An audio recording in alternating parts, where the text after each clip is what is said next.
In this video log, I will critique the movement patterns of 2 clients performing the overhead squat. I'll then critique the exercises being performed and highlight any capacity and skill issues, and further discussion will be made on how to correct the issues identified within the movement pattern. This image identifies an L2-L4 spinal fusion of one of my clients. Karen is 2 years post-surgery and rehabilitation, and in the following video I will critique Karen's overhead squat mechanics and the issues with capacity and achieving the standardised squat position. As you can see from the video, there are a number of areas that constitute to an improper movement pattern of the overhead squat. When the video is slowed down, it shows that Karen initiates the squat movement with a knee bend first, forcing the knee over the toe and the ankle into excessive dorsiflexion. Extreme anterior motion of the knees will result in increased shear forces at the knee. The following image will show the angles that are being put through the knee from the excessive anterior force. To coach a better movement pattern in the initial phase of the movement, I would incorporate exercises to encourage the initial hip hinge. The RDL position, with 3 points of contact with the PVC pipe or dowel, will be coached in order for her to perform the correct hip hinge.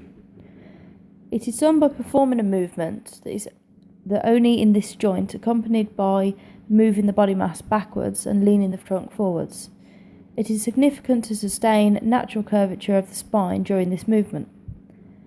A neutral and stable lumbar segment and a slightly straightened thoracic segment serve as the best guarantee of minimising excessive shear forces and compressive forces influencing the spine, and are at the same time the basis for building a proper squat pattern. At the bottom of the squat, it is shown here that Karen does not quite achieve the ideal 90 degrees in the lower position. The inability to perform a body weight squat at 90 degrees knee flexion with symmetry and control may imply generalised stiffness throughout the body, or restricted joint mobility or stability. In this case, the reduced mobility through the L2-L4 spine is causing insufficient spinal movement. The angle of the trunk rotation in relation to the ground should remain constant throughout the downward and upward phase of the movement. This demonstrates stability and control.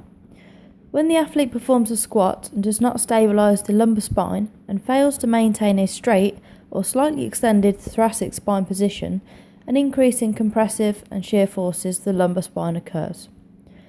To coach Karen to perform the overhead squat correctly, it is important to break down the movement to ensure that Karen can perform each individual movement pattern before adding movements with multiple joints. Karen has good shoulder mobility to keep the bar in the overhead position, so mobility at the glenohumeral and the scapulo-thoracic joint complexes would not be a priority in this movement pattern. Karen's ability to maintain the appropriate spinal position throughout the movement can be addressed by performing wall squats or assisted squats. By coaching Karen to move the weight backwards will lessen the anterior knee motion also. In this second video, it shows my second client performing the overhead squat. As you can see, this client has experience with this movement pattern and there is no obvious problems. However, when the image is slowed down, you can see that the anterior movement of the right knee in the bottom position results in the barbell weight being shifted forwards. As a result, the muscles are having to work harder to stabilise the movement when in the bottom position.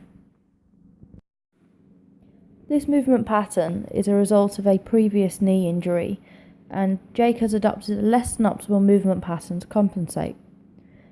When coaching Jake out of this movement pattern, a base can be placed around the knee to encourage synchronised knee flexion and activate the gluteal muscles. A coaching cue, such as split open the floor, will encourage Jake to open his feet and forcibly activate his glutes throughout the movement pattern. When comparing the two movement patterns, it's clear that the skill-related issue can be coached out, whereas the smaller issues identified with the capacity issue would need further addressing to allow the client to adopt a more desirable movement pattern.